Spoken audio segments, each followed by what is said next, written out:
Welcome to SVG-TV News for Friday, June 12th, 2020. I am Rochelle Batiste with the details. Minister of Health Luke Brown said that SVG has successfully flattened the curve for COVID-19 and attributed to the measures being put in place, especially as it regards testing all persons with COVID-19 related symptoms. The statistics make that point self-evident. You know, we have now 2 active cases. We've had 27 cases overall.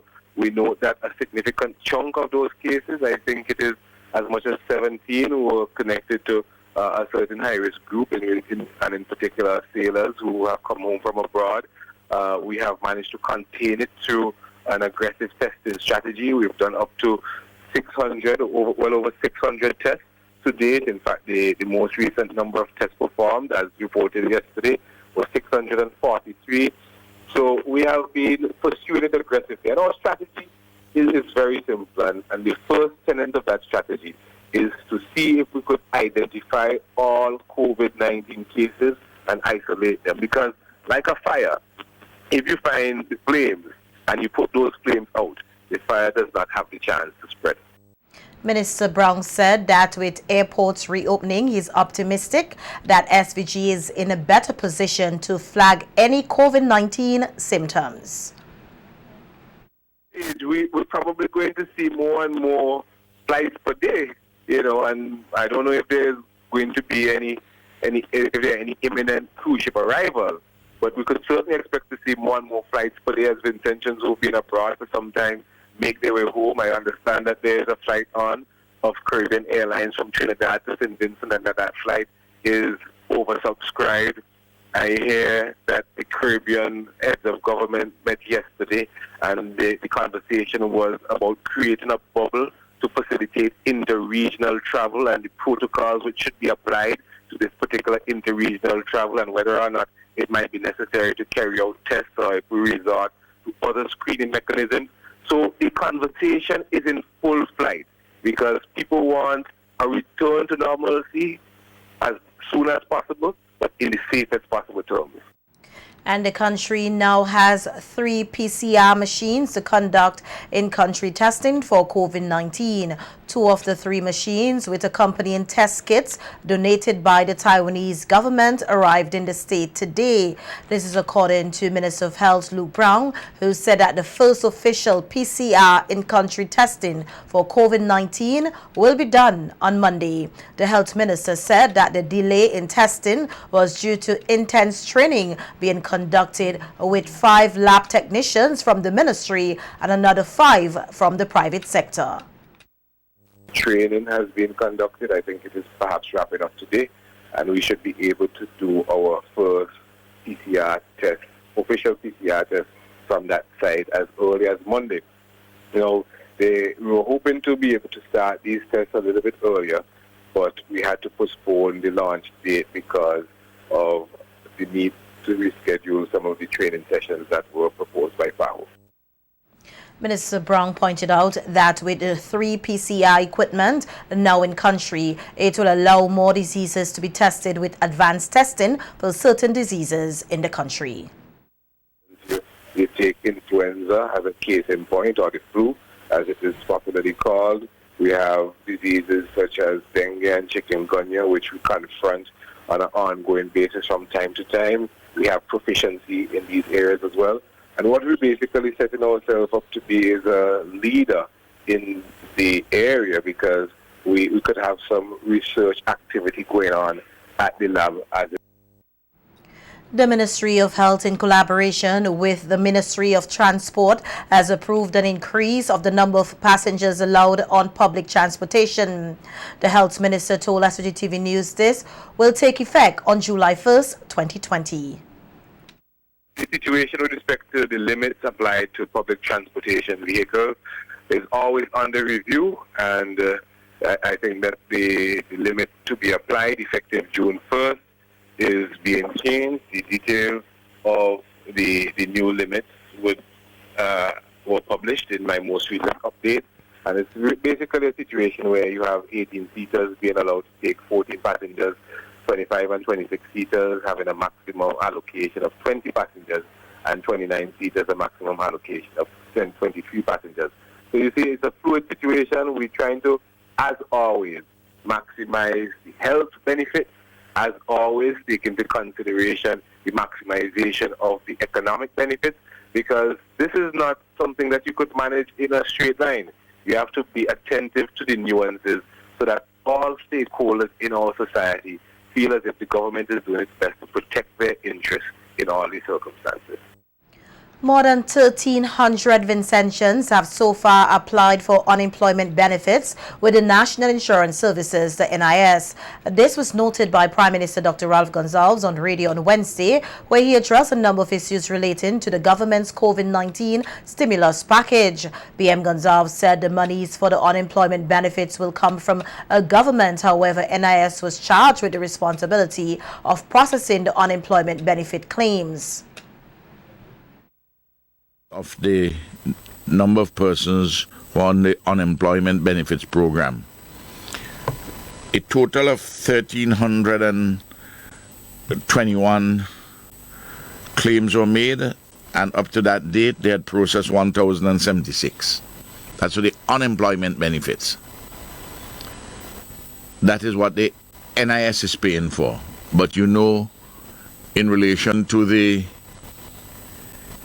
those who are in accommodation and food service activities and the like, tourism-connected activities, that the NIS is making the payment, but the government is providing them that portion of the money, because the NIS had $2 million, which is advanced.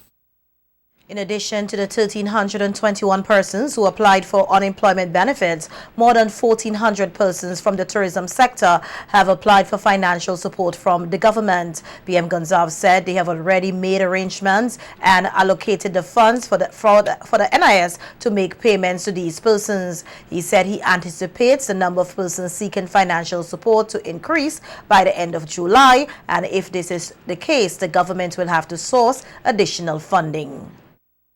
1,454 claims were received and 1,250 were processed. This program is projected to continue with the NIS until the 17th of July 2020. NIS estimates that by that period they will have about 1,500 beneficiaries. We will have to add some additional monies in any case, because what we had originally projected to put $750,000 from the government side for the tourism workers, it's gone beyond that. So you're going to end up with a number around 3,200, 3,500, between both, maybe 3,500. And it was for an initial 3 months. If we are going to go beyond that, we, with the central government, will have to organize the funding. As it regards to the vendors, PM Gonsalves said that more than 1,700 persons registered and have already received financial assistance under the government's COVID-19 stimulus package. He noted that the figure was doubled as persons from the informal sector had to be included. Tells you is the extent to which you have an informal sector. But we have to add to the vendors around town, the vendors in the schools. There are some constituencies have a significant number of vendors, others not so many. In the case of North Central Windward, our numbers are relatively small, 22.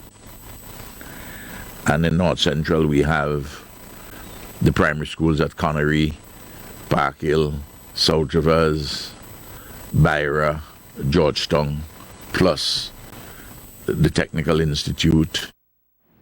In some news of politics now, Prime Minister Dr. Ralph Gonsalves has defended his position on statements made about the elections result recount process in Guyana. Commenting on the issue on NBC Radio on Wednesday, PM Gonsalves said the winner of the elections in Guyana must be declared in accordance with the recount, noting that he is satisfied that CARICOM will not stand by idly and watch the recount which was properly done for the results to be set aside. PM Gonsalves' statement has offended the incumbent Coalition Partnership for National Unity and Alliance for Change in Guyana, which has slammed him over what the party said is his prejudicial pronouncement on the Guyana's electoral process. Addressing the issue on WeFM this morning, the Prime Minister said he did not say anything remarkable and that he was mainly restating what CARICOM and other observer missions have already said on the matter. CARICOM has a charter of civil society, and in that charter it says, among other things, that we must conduct our elections in a manner which is free and fair and which reflects the laws and the constitution of the country. In other words, you mustn't have a sham election. I'm not saying that the Guyana election is a sham election. All I'm saying is that you must declare a winner in accordance with the votes which have been recounted. Isn't that a straightforward proposition? I really don't understand the objection. But then, of course, when people have their own self-interest, they find all kind of reasons to object and to curse people. But you know, I'm a man, I don't bother with noise. The Prime Minister said he is aware of racial divisions in Guyana and has recommended that a united apparatus be established, which was agreed to by the two main political parties. Dr. Gonsalves said that he will continue to support Guyana as there are Guyanese living in SVG. I'd even say some of the worst things should happen to me, and that I should never set foot in Guyana, and so on and so forth. Well, the Guyanese are my brothers and sisters, and here in St. Vincent and the Grenadines, I have a lot of Guyanese friends here and everywhere else, and I make sure that the Guyanese here are well taken care of. And I love them very much.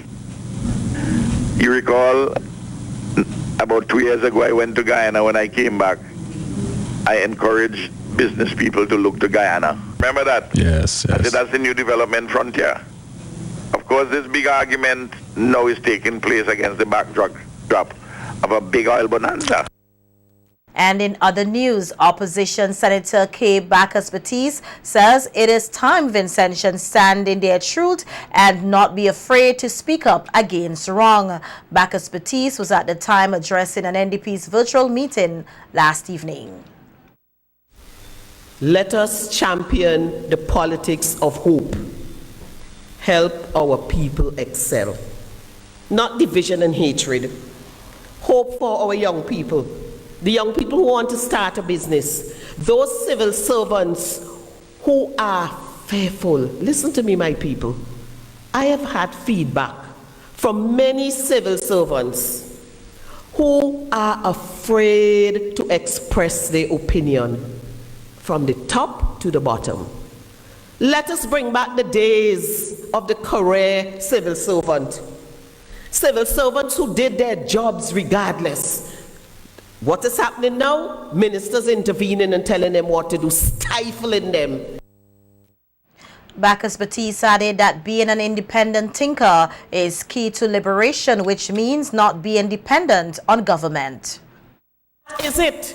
All these packages, lumber, cement, money is for one purpose. And guess what? It's not even their money. It's your money. It's taxpayers' money that is buying goods. And every time it is done, you see the VAT go up because you have to pay it back. So let us get past the politics of dependency. Let us liberate our minds in St. Vincent and the Grenadines. To the Division of Technical and Vocational Education of the SVG Community College today received a donation of 2 vehicles and tools worth over 50,000 EC dollars from Pops and Ticks Auto Sales and Services. Principal of the Division of Technical and Vocational Education, Osborne Bowen, said that the vehicles and tools will help to further build the capacity of the automotive department at the college. Just say that this initiative started sometime last year with a donation of about $3,000 worth of hand tools, just about October last year. And then in December, we received a scan tool, a launch scan tool that is valued at some $10,000.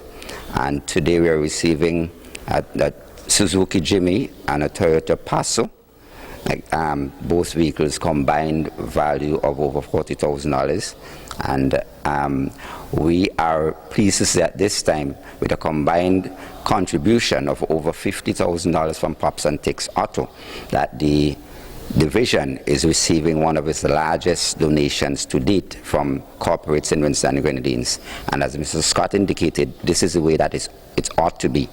The college is not in a position to consistently find new machinery and equipment to keep the students at the cutting edge of the technology. Bowen said that he appreciates what the automotive business has been doing to assist the students of the college, even in a time of the COVID-19 pandemic, in which businesses are under tremendous financial strain. These 2 vehicles would assist us in wide areas. So, for example, the Jimmy, the Suzuki Jimmy is sitting on a chassis that the students can remove the chassis of that vehicle and look at the entire design of the vehicle. The vehicle has an anti-locking braking system that the students can understand how the ABS works. It has an advanced air conditioning system that you can understand how that works as well. The electronics on this vehicle is quite an advanced bit of electronics that the students can work with. And so too is the Toyota Passo, which is an automatic transmission, and this automatic transmission again would feed into an area of need in St. Vincent and Grenadines. As Pops indicated, 90% of the vehicles in St. Vincent and Grenadines are automatic transmission. An appeal was made for other business places to get on board and assist the college with its programs. Some braking systems, the engines, longitudinal engines, some automatic transmission engines, some automatic transmissions. We also have needs for some longitudinal gearboxes. We need some disc brakes and some drum brakes for the students to practice on. So those are some of the immediate needs that we have here at the technical division. But today is what is important, and the students can, in a live way, because I do notice that the Jimmy that we have here, it is already showing and showing up a check engine light, that the students can now take the scan tool, apply it to the vehicle, and diagnose where that fault is coming from and quickly remove that fault from the vehicle. CEO of Auto Sales and Services, Winston Morgan, said that the goal of their business is to invest in the nation's youth to help them improve their skill set.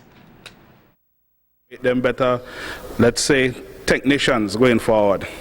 So it started off with some hand tools, spanners, wrenches and so on, and then we went on to the scan tool. Now, in today's day, where in our own business where we sell cars, you cannot be efficient if you do not have a proper scan tool. Gone are the days of the mechanic, because generally persons sometimes can do little things for themselves, change brakes, change oil and so on. But when it comes to electronics, no one could just pinpoint what is wrong with a car electronically unless they had previous experience or knowledge. Hence the development of the scan tool, and we brought one here, launch. It was a lofty sum, but it's here. Nevertheless, you can scan various vehicles, and it's done so Bluetooth, wireless, so you plug up to the vehicle and you find the vehicle on the scan tool and you go through diagnosis, you do a health check and so on. And Morgan said that the vehicles these days are more technologically advanced and the students at the college automotive department need the right tools for hands-on training which will prepare them for the world of work. I was a recipient of this college. I want to say to the students now and those to come that they must appreciate where the college has come to. In my time, we had, I think it was a Morris 9er, where that had no technology car, didn't have no ECU, no computer box, right? Everything was basically mechanical. And we had nothing to in terms of parts and spares, right? We just had to see the thing and try and understand it. Now you're at a stage now where you could actually be a part of the thing. You could drive the vehicle now. You have a vehicle that you could drive, right? You have a vehicle, if you have a hoist, you can put the vehicle up on your hoist, right? Your teacher could say, okay, if you push the clutch inside, the students could see what's happening inside by the transmission and so on, and going forward. So I want to say, I know now is COVID-19 time. It's really a lofty one, but we want to fulfill our promises. In other news, the Ministry of Foreign Affairs, Trade and Commerce will host the awards and prize-giving ceremony for its annual essay writing competition later this month. The annual essay writing competition allows students from primary, secondary and tertiary institutions across St. Vincent and the Grenadines to submit essays in 2 categories, the Envoys category and Ambassadors category, on topics related to diplomacy and international relations. The annual essay writing competition is a platform for youth to hone their research and writing abilities. It also allows participants to garner in-depth knowledge on local, regional and international affairs and events via research. Winners in each category will be awarded with trophies, mobile, smartphones and cash prizes. The prize-giving ceremony will take place on Monday, June 29th at the Ministry of Foreign Affairs Conference Room from 10 in the morning.